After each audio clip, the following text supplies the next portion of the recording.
Basketball fans, welcome into Raptors today. Akil, Augustine, the well-dressed Sherman Hamilton, the principal Paul Jones, and it is do or die time for your Toronto Raptors as they have found themselves in the 9th spot, matchup with the Chicago Bulls in the 10th spot. This is the play-in tournament. We're setting up Game 1 of the playoffs, hopefully, for the Toronto Raptors. So we're going to jump right into it, looking at our matchup this week. Chicago Bulls, Toronto Raptors. Raptors at 500, Bulls in and around there, but didn't have the great season they were hoping for. Definitely a disappointment of a season for the Bulls.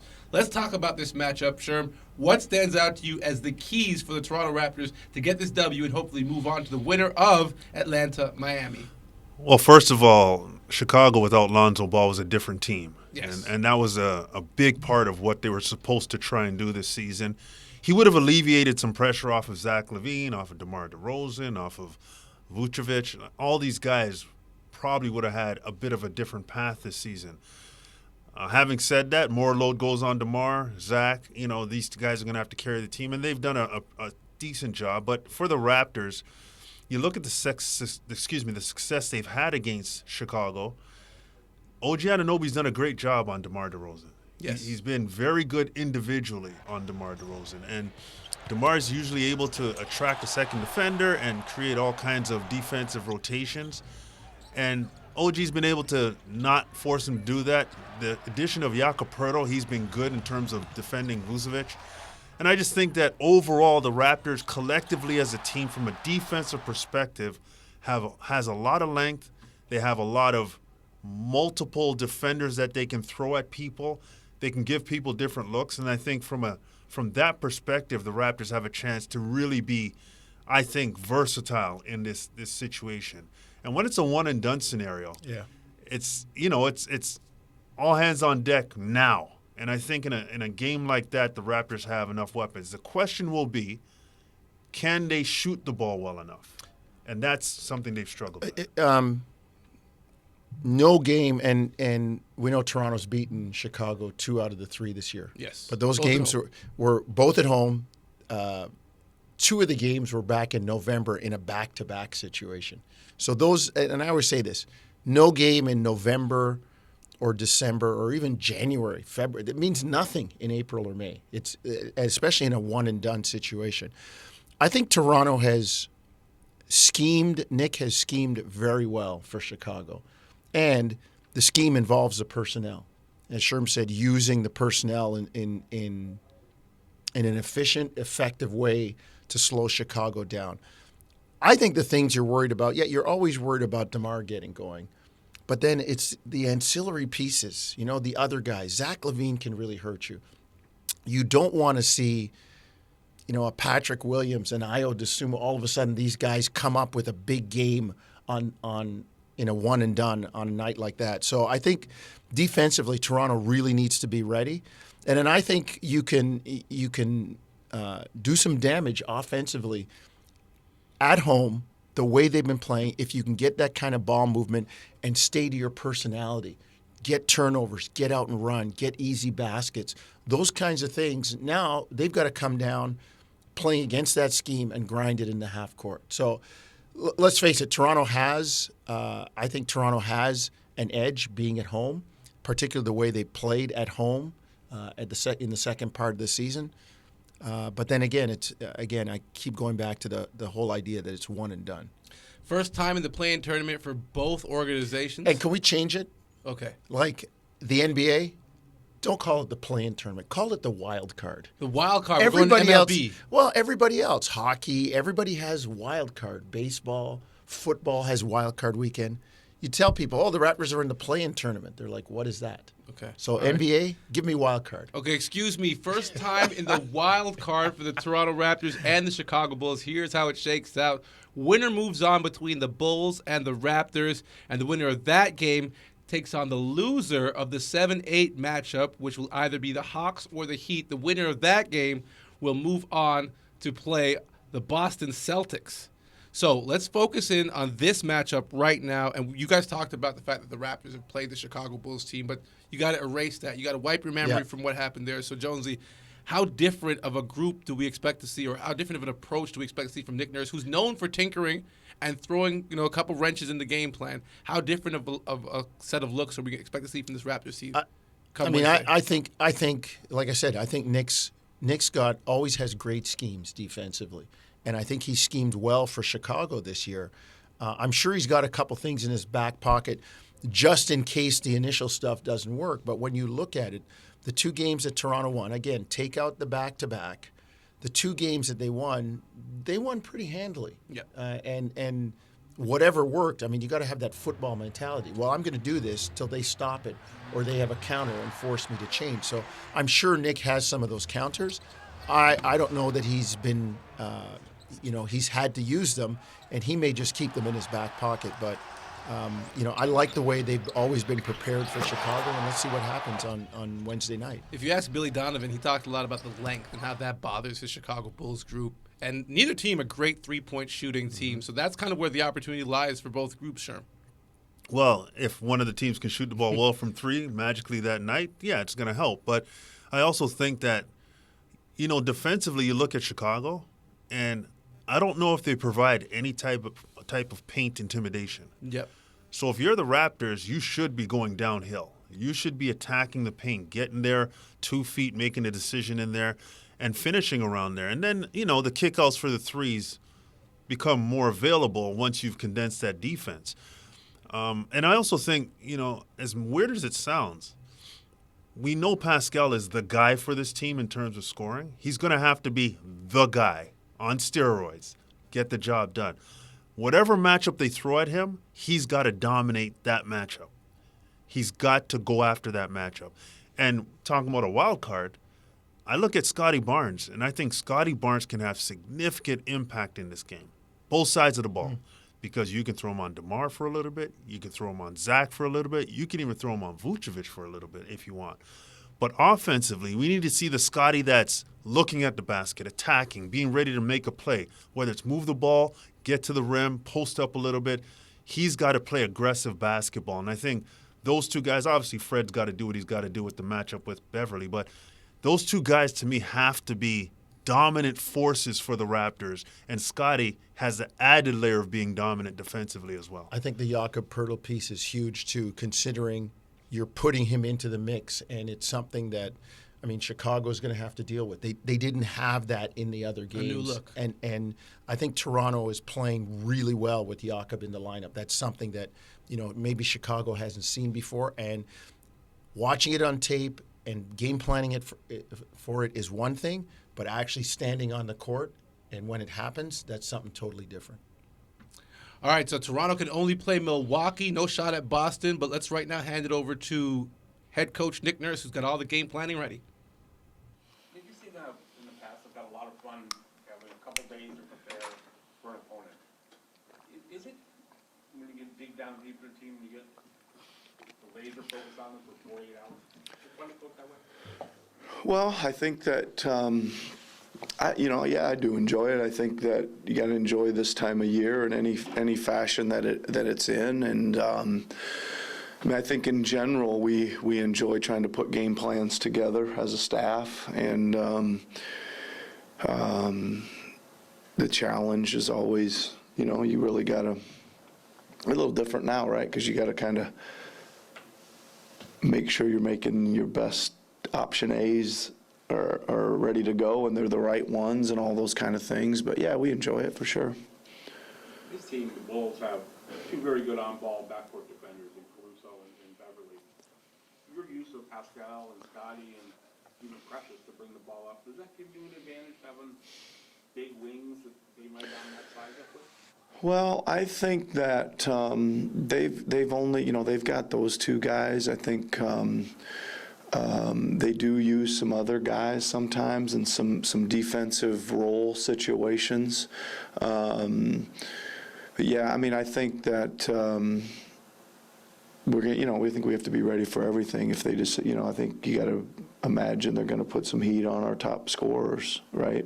Maybe good defenders, certain schemes, maybe some double teaming, all those kind of things that we got to be ready for.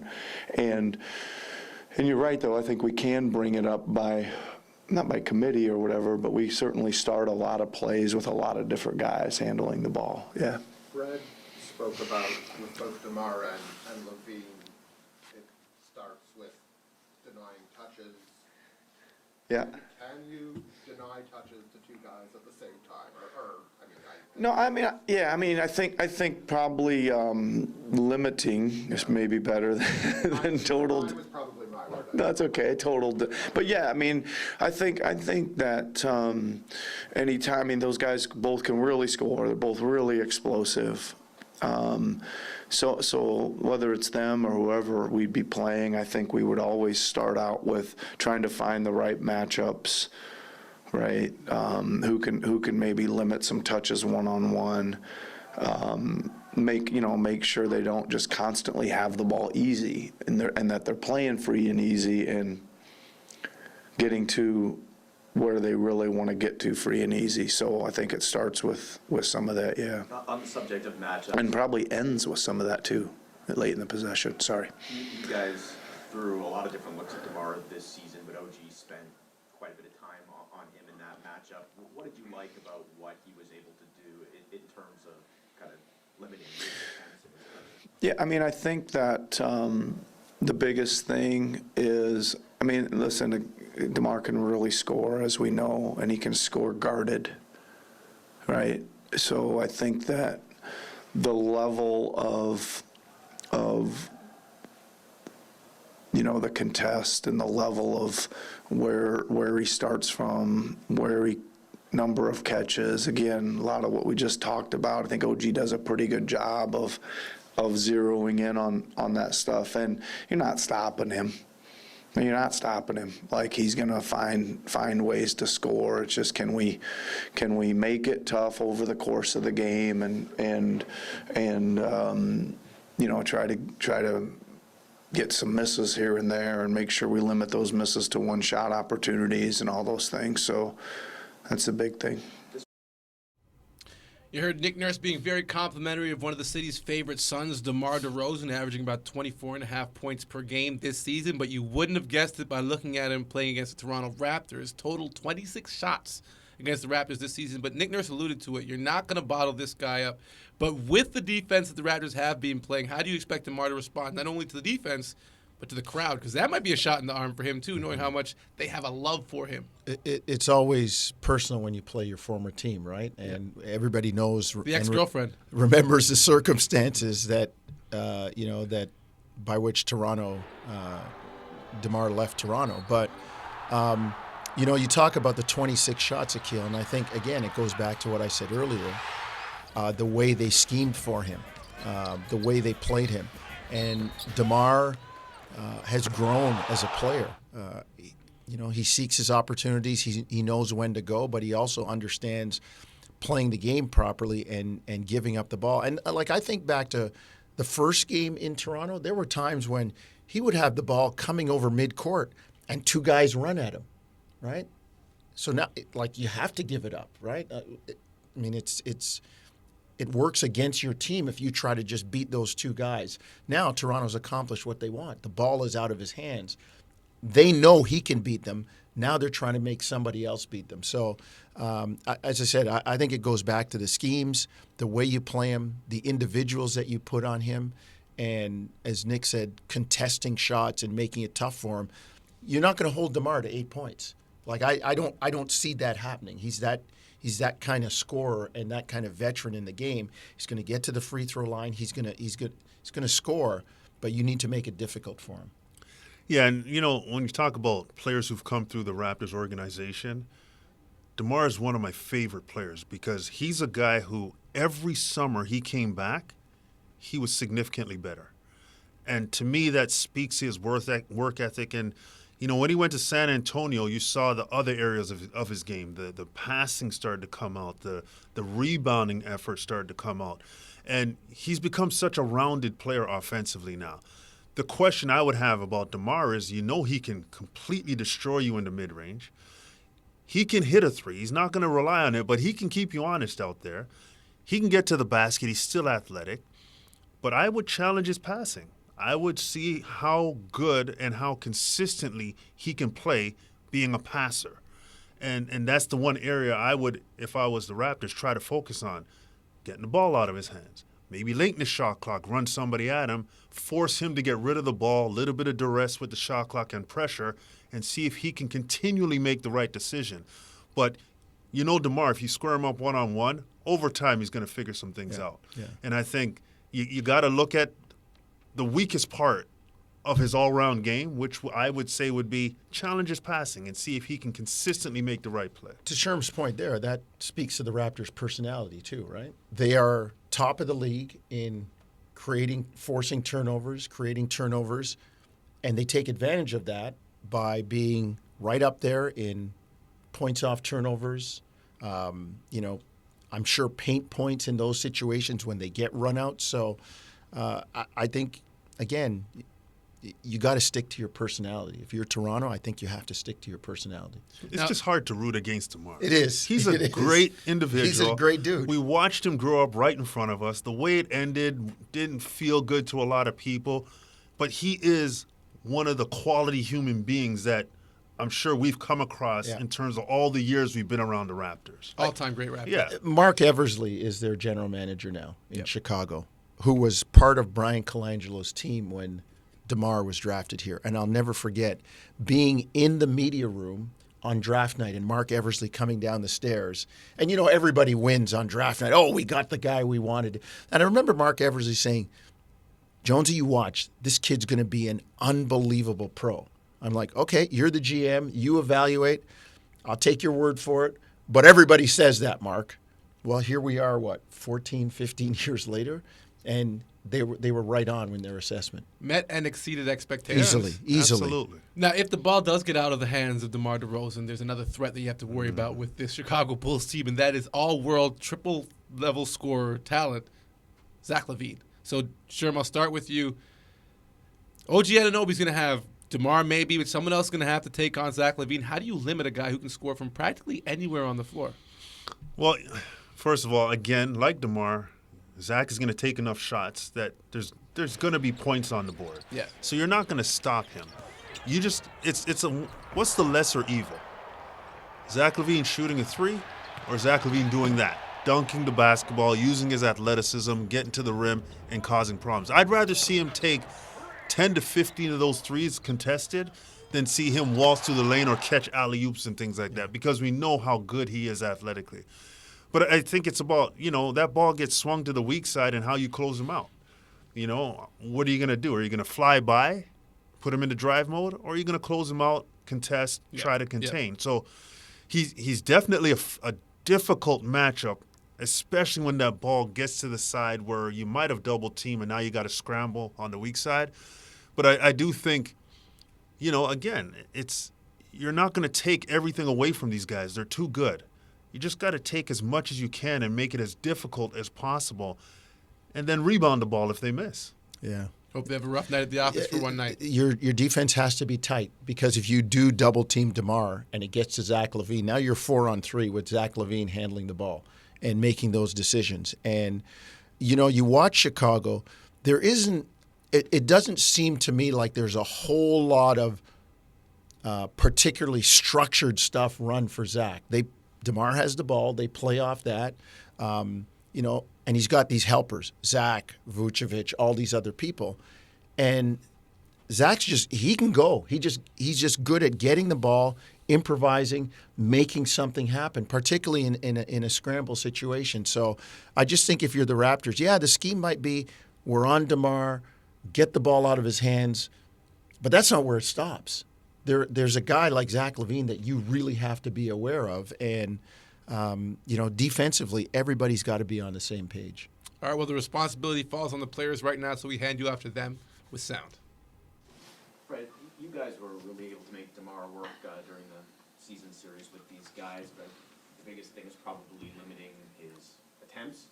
For a player that's so good at getting to his spots and getting his shot off, how tough is that to get the ball out of his hands? Yeah, I mean, it's real tough. You got to find some things that's in the schemes and, just be more aggressive and just, like you said, try to limit his touches. I think is the best way to guard, a player like that is just try to make it hard on him, make every catch tough, make every attempt tough, nothing easy, and can't really give him any clean looks. We got our work cut out for us, but, I think, having OG helps, and just having a back line that we can keep funneling guys and just trying to make it tough on them. Is it kind of fun finally to have like an opponent to dig in on and really kind of get to that next or second or third level of game plan in full sense? Yeah, I think it should bode well for us to just be able to lock in on one thing and have a couple days and let the coaches come up with the schemes and the game plans, and we just try to go out and execute as best we can. So it's not exactly the playoffs, but a similar type of preparation. Getting ready for win or go home. I mean, that was always when you guys have been good in the past, you really adapt that digging in on teams and personnel is a little different. Do you feel like a lot of those strengths are still part of your makeup, your characters? Yeah, I mean, I think our coaching staff is, one of the top in the league in terms of preparation and game planning and just finding different things, having adjustments ready on the fly. So you got to give them a ton of credit for that. It's up to us to go out there and try to execute, as best we can. So looking forward to it. Should be a fun one. OG, I know you came into the season with some individual goals in terms of defense, defensive player of the year, all defense. What does securing the steals title mean to you? Is that something that you've looked at and thought about in the past as well? No, it just came along with it. I've always been good at getting steals and being aggressive in the passing lanes and on and off ball. So I'm happy I was able to get that. What kind of anticipation does it take to get those steals off the ball? Like what goes through your mind when a play is developing? You know when to shoot a gap or come around a guy? Walk us through that kind of process. Oh, just reading the court, reading the play, reading whoever has the ball, their eyes, just reading the next play. OG, when it comes to the play-in tournament, the schedule's pretty grueling. Like you guys get 2 days to prepare for a win-or-go-home game, and then one day off, and then another game, and so on until playoffs. So, what are the challenges and kind of the keys to having such a short turnaround in between games? I mean, just after game one, just getting the recovery, going over the film, and getting ready for the next game. It's the same for everyone else, though, right? Yeah. So that's just what it is. So we just have to do it. Is there any difference between kind of prepping for a play-in game versus like a regular season game? Is there any added urgency or pressure? Oh yeah, definitely. I mean, versus a playoff game. Or sorry, a play-in game. A playing game versus a regular season game. Yeah, Yeah. your approach to prepping for it. I mean, we have a couple more days to get ready for them. We have tomorrow as well, and then the next day before the game. So a little bit more extra time, and then so more film, and they don't play any games in between then. So just whatever video to go off of that's already there. So just going off that and then preparing the best we can. What's the conversation like between you or is there much conversation between you and DeMar, either on the court or going into a game like this? Like, do you hear from him beforehand, and you are pretty close off the court? Oh yeah, we texted a couple days ago, but Is he reminding you that he kind of owes you one at this point, or? no, he didn't say it. He hasn't said that. He's just gonna try his best. I'm gonna try my best. We just both want to win. All right, basketball fans, now time to talk about the role players and who could have an expanded role in this play-in wild card single game series. And who could be this year's Patrick Beverley? Is it Patrick Beverley, or who are the Raptors? Jonesy, I'll start with you. A guy that comes top of mind is Precious Achiuwa. Okay. Coming off the bench, because he fits a lot of the things that the Raptors like to do with the length, the versatility. He gives great energy off the bench. Chris Boucher, another guy, but Precious is a guy. In the back of my mind, I still remember Nick speaking to the media and saying, Precious has come to him and said, if you need to help turn the water off with somebody, I might be able to do that. I can do that. So he's a guy that, I think you can plug him in somewhere. The last few games, he's played with a certain joy, a certain energy, and started making shots, running the floor. You can just see his intensity and his urgency pick up as he comes in off the bench. So he's a guy that I might keep in the back of my mind as a factor for Toronto. And with the Raptors, struggling to shoot the ball, Gary Trent Jr. can be very big for this team. I mean, we saw him kind of come out of that a little bit the last game of the season. But I just feel like because defensively you're not going to lose anything with him on the floor, he's going to be a very good defender, that offensive punch, like you think of a lineup surrounding Fred, Jakob, Pascal, OG, and Gary Trent on the floor. You can't pinch in from anywhere. Yeah. And Yak is rolling hard to the basket, sucking the back line of the defense in. Well, that ball gets around the perimeter. Everybody can make that shot. And Gary Trent, probably the best, unless OG's in the corner. He's great from the corner.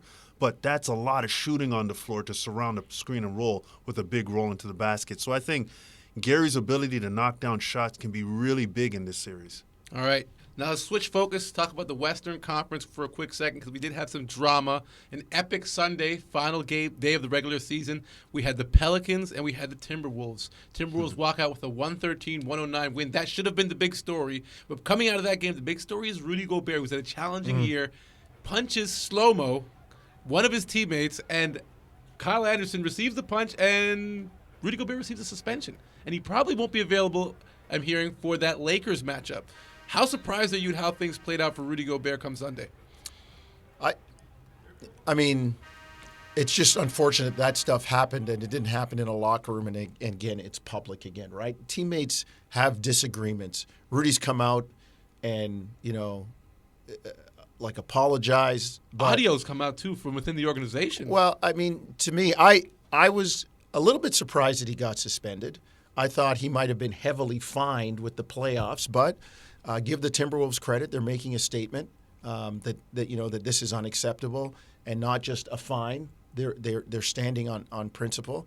But I think that really hurts them. I thought they had a chance to upset the Lakers. I really did. But you're missing a big part of your defensive back line. And if Anthony Davis has been playing the way he has been playing or shown flashes of that, I mean, Rudy's a big factor back there defensively on the back line. So right now, that matchup, I don't think that Minnesota can beat the Lakers without Rudy. A few things come to mind. Number one, Rudy Gobert has been scrutinized all season long. Yes. What it costs to get him there, he will not get from underneath that. And he hasn't been that much of the difference maker that they expected him to be. Another thing is, I mean, you had a chance to punch a guy, you punched him in the chest. You're 7 feet plus, and you missed that much that you hit him in the chest. No one likes it when you punch You down. probably didn't want to hit him, really. You Yeah. probably didn't want to do it, but you got called something that forced your manhood to be challenged. The other thing is, when you look at the organization, the Timberwolves organization, they've got to do a cost-benefit analysis. And they've got to look at it and say, what are we going to do about this? This is not good for the organization as a look. Everybody saw it. What is our goals for the end of the season as opposed to long-term with a young player like Anthony Edwards, who's going to be the face of the franchise? What kind of tone do we want to set? Do we want to sacrifice it for now and get into the play-in and see what happens? Or do we want to make a statement about how things are not going to be in Minnesota and make a loud statement? They made a loud statement. Credit for them. But I don't think that they would have beaten the Lakers. I don't. I think the Lakers were rounding into form.